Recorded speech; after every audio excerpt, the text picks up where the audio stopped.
Episode की start होती है और हम वही सीन देखते हैं जिसमें लेरी ने उस पर्सन को सुटैन बोलकर चिल्लाया था। वो सोचती है क्या वो मुझे नहीं सुन पा रहा है, बट वो डेफिनेटली सुटैन था। तभी कोई उसका हाथ पकड़ लेता है और वो डेलियस होता है। लेरिन बोलती है डेलियस बोलता है तुम यहाँ क्या कर रही हो और ये ब्लैक हेयर कहाँ से आया। लेरिन बोलती है थैंक गुडनेस कि तुम यहाँ हो, प्लीज उस पर्सन को मेरे लिए पकड़ो। डेलियस बोलता है कौन। लेरिन उसे दिखाते हुए बोलती है वो सिल्वर हेयर वाला भागता हुआ जवान इंसान। डेलियस बोलता है वो मुझे जवान तो नहीं लगता। लेरिन बोलती है ये जरूरी नहीं है, ये मेरा कजिन है जो घर से भाग गया था। डेलियस बोलता है कजिन, और वो स्माइल करता है। फिर उसे एक बुड्ढे की ओर दिखाते हुए बोलता है क्या वो तुम्हारा कजिन होने के लिए थोड़ा ज्यादा ही बुड्ढा नहीं है। लेरिन परेशान होकर सोचती है अरे यार मैंने उसे खो दिया। उसके बाद वो लोग होटल आ जाते हैं। लेरिन अपना वीक को बेड में पटक के बोलती है हम डिफरेंट रूम का यूज कर रहे हैं। डेलियस बोलता है क्या। लेरिन को तो गुस्सा आ रहा होता है। वो सोचती है अगर हम इतनी देर तक वहाँ पर खड़े नहीं रहते तो शायद हम उसे पकड़ पाते। मुझे खुद ही उसके पीछे भाग जाना चाहिए था। खैर इसमें डेलियस की गलती तो नहीं है, और हो सकता था कि वो कोई और ही हो क्योंकि मैंने उसका फेस नहीं देखा।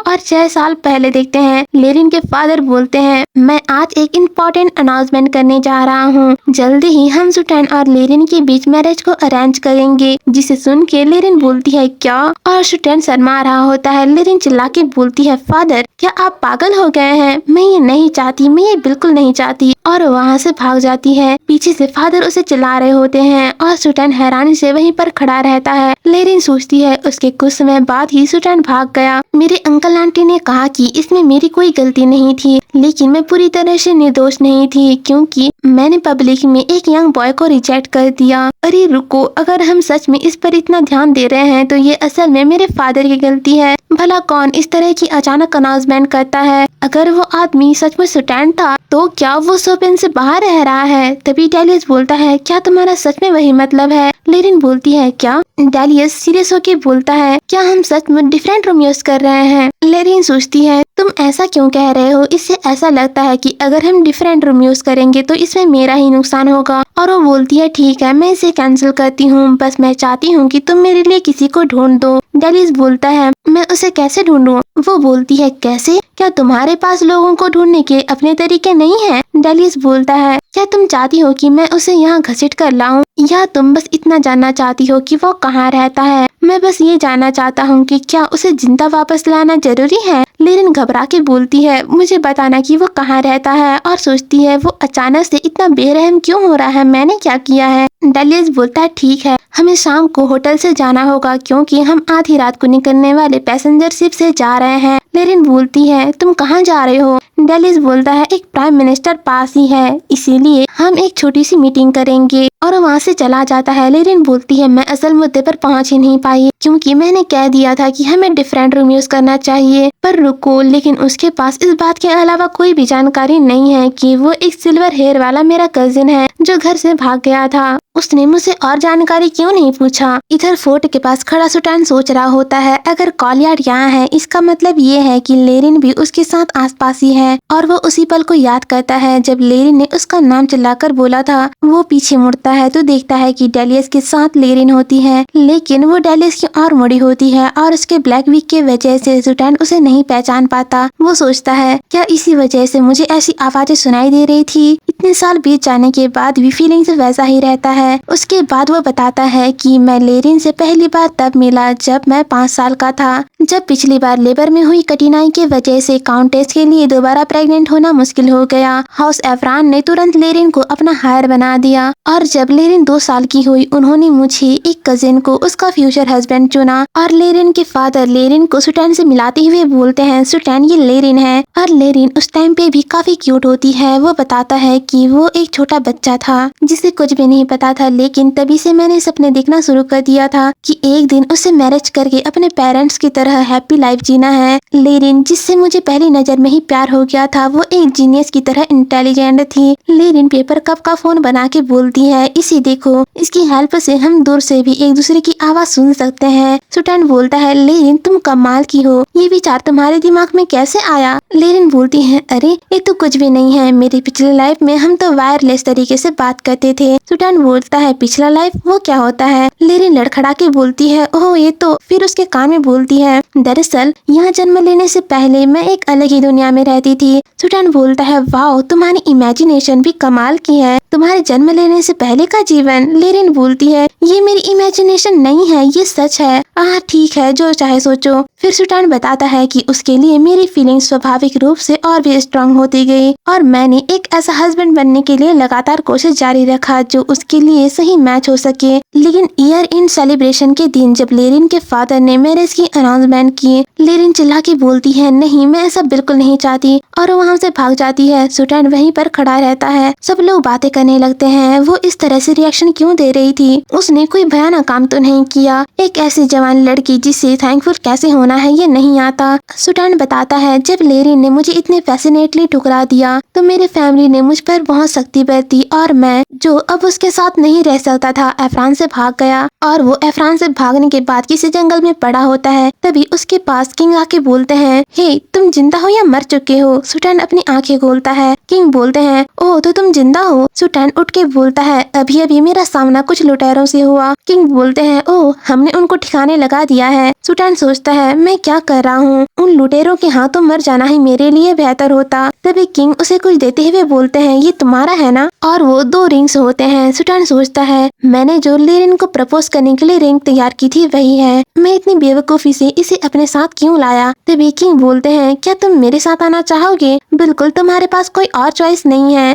सुटैन बोलता है, तुम कौन हो? किंग बोलते हैं, एशियर, डलपिस एम्पायर का किंग। सुटैन बताता है कि और वो किंग के साथ मेरी पहली मुलाकात थी। फिर पैलेस को देखते हैं। किंग बोलते हैं, सुटैन यहाँ रहना कैसा रहा? क्या तुम्हें ये पसंद आया? सुटैन बोलता है, हाँ, योर मैजेस्टी की वजह से मुझे यहाँ बहुत आराम मिला। किंग बोलते हैं, ये सुनकर मुझे बहुत राहत मिली। मुझे तुमसे बहुत उम्मीदें हैं। मैंने सुना है कि तुम्हारे पास अर्बन प्लानिंग का एक और जबरदस्त आइडिया है। तुमने जो एड्रेस सिस्टम बनाया है उससे मैं बहुत इम्प्रेस्ड हुआ। सुटैन बोलता है, आप कुछ ज्यादा ही प्रशंसा कर रहे हैं। और वो बताता है, मुझे हिज मैजेस्टी के पैलेस तक उनका पीछा किए हुए 1 महीना हो गया। मैंने एम्पायर के लिए काम करना शुरू कर दिया। मेरे लिए घर वापस लौटने का ना तो कोई रास्ता था ना ही हिम्मत, और मैंने सोचा कि शायद अगर मैं एम्पायर के किसी हाई पोजीशन को पा लूं तो वो मेरे बारे में दोबारा विचार कर सकती है। लेकिन एम्पायर के कॉन्टिनेंट पर विजय प्राप्त करने में मदद करना ये मेरे होमलैंड को बर्बाद करने के बराबर था। फिर वो किंग से बोलता है, योर मैजेस्टी, जब आप इतने बड़े एम्पायर के लॉर्ड हैं तो आपको सोपेन जैसी छोटी सी लैंड की क्या जरूरत है? मैं थोड़ा कम समझदार हूँ, इसीलिए मैं पूरी तरह से नहीं समझ पा रहा हूँ। किंग बोलते हैं, मुझे वो लैंड नहीं चाहिए, बल्कि वहाँ मौजूद कोई ऐसी चीज चाहिए जिसकी मुझे जरूरत है। अगर मुझे वो नहीं मिला तो मैं सच्चा विजेता नहीं बनूंगा। सुटैन बोलता है, योर मैजेस्टी, आपने मुझे अपने साथ क्यों लाया? हालांकि योर मैजेस्टी कहते हैं कि आपको सोपेन को जीतने के लिए मेरी जरूरत है, लेकिन ऐसे कई अन्य लोग भी हैं जो यही काम कर सकते हैं। किंग बोलते हैं, वो 2 रिंग्स तुम्हारे पास क्यों थी? जिसे सुन के सुटैन चौंक जाता है। किंग बोलते हैं, वही रीजन है कि मैंने तुम्हें अपने साथ रखा। सुटैन बताता है कि एक वुमेन थी जिसे किंग लंबे टाइम तक अपने दिल में संजो कर रखे थे। हेड लेडी इन वेटिंग पर्सिल रॉयटन 20 साल पहले पतन हो चुके एक नॉर्थर्न किंगडम की प्रिंसेस और फॉर्मर किंग की कॉन्कुबाइन। उसने अब तक किंग की फीलिंग्स को लगातार रिजेक्ट किया है और उनके रिलेशनशिप के बारे में रॉयल पैलेस में सभी को पता था, भले ही ये एक खुला सीक्रेट था। किंग रिजेक्ट होने के बाद सुटैन के पास आते हैं और शराब पी के रोते हुए बताने लगते हैं कि आज मैं फिर से रिजेक्ट हो गया। जब मैंने पर्सिल को दोबारा डेट पर जाने के लिए कहा तो उसने मुझे मना कर दिया। सुटैन पीते हुए सोच रहा होता है, ये कॉम्प्लिकेटेड लगता है। तभी किंग बोलते हैं, एक किंग यहाँ पर भी है जो अभी तक वर्जिन है, वो भी इस एज में। जिसे सुन के सुटैन के मुंह से पूरा ड्रिंक बाहर निकल जाता है। वो सोचता है, क्या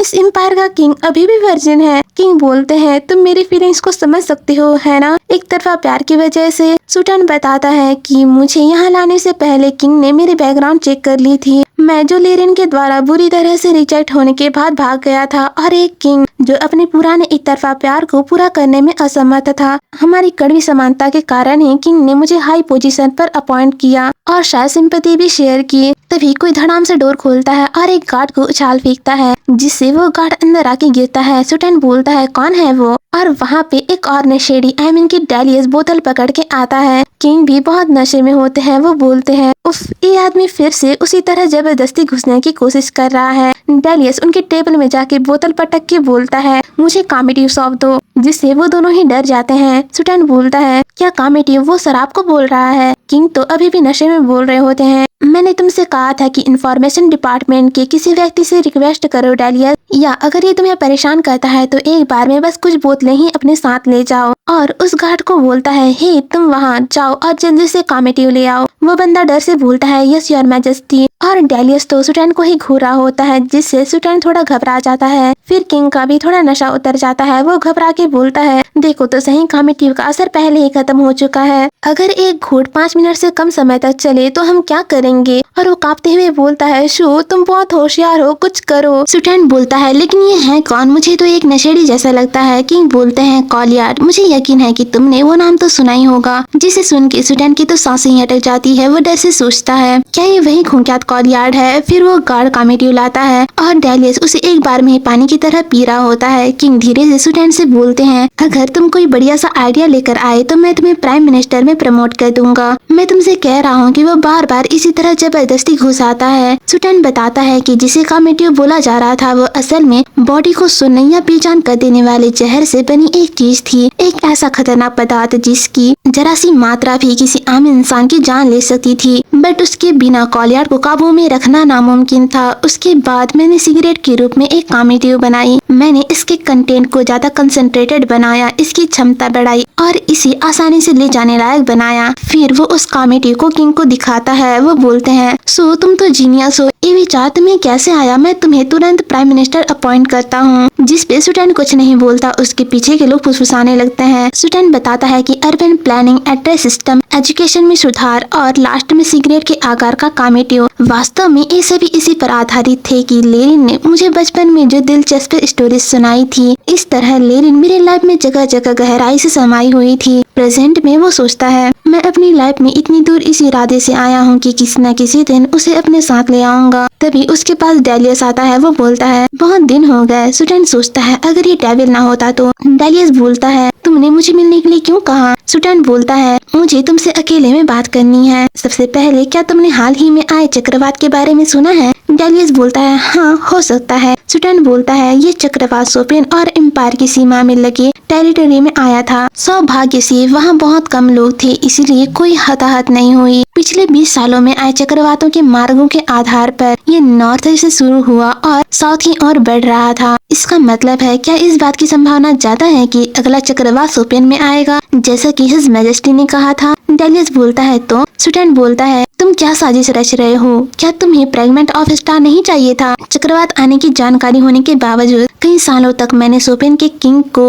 एम्पायर के समक्ष आत्मसमर्पण करने और उस टेरिटरी को खाली करने के लिए राजी किया। और गुस्से में बोलता है लेकिन तुम न केवल किंग और रॉयल्स को अपने इच्छानुसार मार डाले, बट अब तुम तो सोपेन को भी अपना बनाना चाहते हो, क्यों। डेलियस बोलता है वेट, क्या इन ले की वजह से है, क्या यही वजह है कि तुम इतने गुस्से में हो। ये निश्चित रूप से वो लैंड नहीं है जिसके बारे में तुम चिंतित थे। मुझे पता है कि तुम्हें सोपेन के पास एक बड़ी स्टेट दी गई थी। सुटैन गुस्से में सोचता है कमीना डेविल कहेगा, जब तुम्हें पता है तो पूछे क्यों रहे हो। फिर वो बोलता है तुम उसके साथ क्या करने की प्लानिंग कर रहे हो। ये बेतुकी रूमर्स जो चारों ओर फैल रही है सच नहीं हो सकती है ना। डेलियस बोलता है बेतुकी रूमर्स, ओह क्या ये कि मैं ले के प्यार में पूरी तरह से पड़ गया हूँ, और अगर ये बात सच निकली तो तुम क्या करोगे। जिसे सुन के सुटैन को तो झटका लगता है और वो कांपते हुए सोचता है नहीं ऐसा नहीं हो सकता, वो मर्डरर प्यार में कैसे पड़ सकता है। डेलियस बोलता है मैं तुम्हें सलाह दूंगा कि तुम ले के आसपास ना घूमो अगर तुम लंबी उम्र तक जीना चाहते हो तो। और वो लेरिन के सुटैन को ढूंढने की बात को याद करके सोचता है वो इतनी गंभीरता से क्यों बोल रही थी, क्या ये आदमी सुटैन एफ्रान तुम्हारे लिए इतना मायने रखता है। सुटैन बोलता है तुम्हें सावधान रहने की जरूरत है, मुझे लगता है कि तुम जानते हो मेरे बिना बताए भी। फिर शिप में देखते हैं अंदर लेरिन के रूम में लेरिन बोलती है, उफ, मुझे लग रहा है कि मैं मरने वाली हूँ। अपने पिछले लाइफ में मैं इतनी अच्छी स्विमर थी कि कंपटीशन में भी भाग ले सकती थी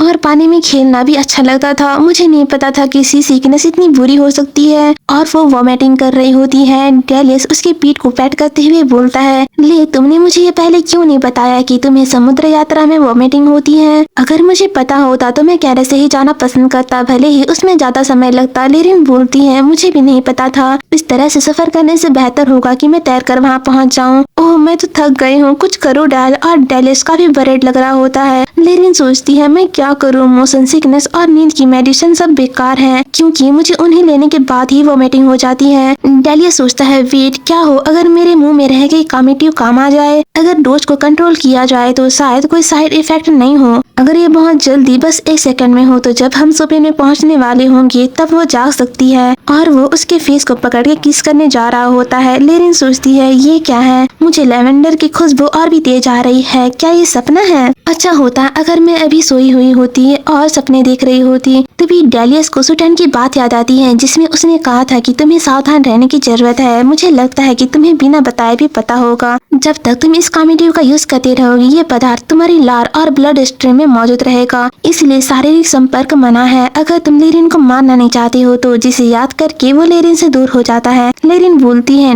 डेलियस सोचता है, मैंने अभी अभी क्या करने की कोशिश की, मैं लेरिन को लगभग मार ही डालता। लेरिन बोलती है, क्या गलत है? डेलियस बोलता है, माफ करना, ये अच्छा आइडिया नहीं था। और वो वहाँ से जाते हुए बोलता है, मैं एक ऐसा मेडिसिन ढूंढ लूंगा जिसके लिए पानी पीने की जरूरत ना हो, बस थोड़ी देर और इंतजार करो। लेरिन बोलती है, ठीक है। और वो बेड में लेटकर सोचती है, उसे मेडिसिन कहाँ से मिलेगी? हम तो समुद्र के बीचों बीच हैं, क्या कोई और मेडिसिन है? लेकिन इससे पहले वो क्या था? वो इतने करीब था कि हमारी नाकें एक दूसरे को छू रही थी। वो मुझे इस तरह से किस नहीं करने वाला था, है ना? और वो शर्म से चिल्ला रही होती है। फिर सोचती है, ओह, जो भी हो, मेरा तो बस मन कर रहा है कि मैं खुद को समुद्र में फेंक दूं। इधर डेलियस को देखते हैं जो जल्दी जल्दी वहाँ से जा रहा होता है और फिर शिप से सीधा नीचे कूद जाता है, जिसे देख के वहाँ के लोग एक पल के लिए सोचते हैं ये क्या था। फिर जैसे ही रियलाइज करते हैं कि किसी ने छलांग लगा दी है, वो दौड़ के जाते हैं और बोलते हैं, अरे अभी क्या हुआ? तुमने उसे कूदते हुए देखा था, है ना? और वहाँ पे डेलियस नहीं होता है। उसे देखते हैं कि वो ऊपर उड़ के कहीं जा रहा होता है। फिर वो उड़ते हुए सीधा किसी मैंसन के पास चला जाता है।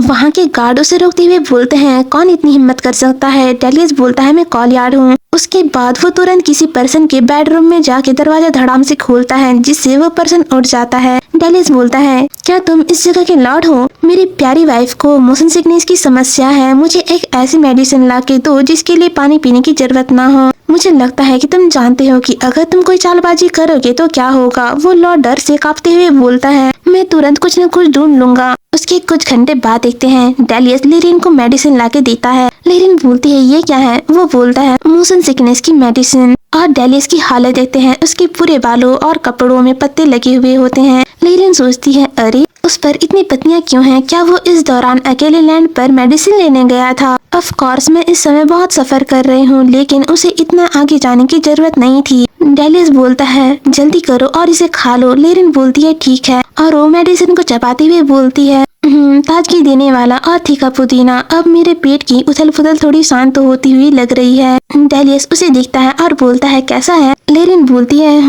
मुझे अब बेहतर लग रहा है, थैंक्स। और वो सोचती है, लेकिन मेरी हार्ट बीट इतनी तेज क्यों हो रही है? अब जब मेरी आंतरिक स्थिति बेहतर होती हुई महसूस हो रही है तो मेरा हार्ट गड़बड़ कर रहा है। डेलियस उसके हाथ को अपने फेस में रख के बोलता है, ये राहत की बात है, मुझे तो लगा था कि तुम मरने वाली हो। ले जिसे ऐसा करते हुए देख के लेरिन तो सर में से लाल हो जाती है और वो अपना फेस दूसरी ओर टर्न करके बोलती है, मैं सी सिकनेस से नहीं मरूंगी। डेलियस बोलता है, तुमने तो कहा था कि तुम्हें ऐसा लग रहा है जैसे तुम मरने वाली हो। ले सोचती है, डेल तुम मेरे लिए इतने अच्छे क्यों हो? क्या ये तुम्हारे हस्बैंड वाले एक्ट में से ही एक है? फिर मॉर्निंग में देखते हैं वो लोग फाइनली शॉपिंग पहुंच जाते हैं और वहाँ बहुत भीड़ होती है। लेरिन और डेलियस शिप से उतरते हैं और वो दोनों मैचिंग ड्रेस में काफी प्यारे लग रहे होते हैं। सब लोग उनका धूमधाम से वेलकम करते हैं और अनाउंस करते हैं कि इस लैंड के new lord his highness grand duke कॉलयार्ड और हर हाइनेस ग्रैंड ड्यूक कॉलयार्ड आ चुके हैं। लेरिन इतनी भीड़ को देखते हुए सोचती है, वाह, यहाँ तो बहुत सारे लोग हैं।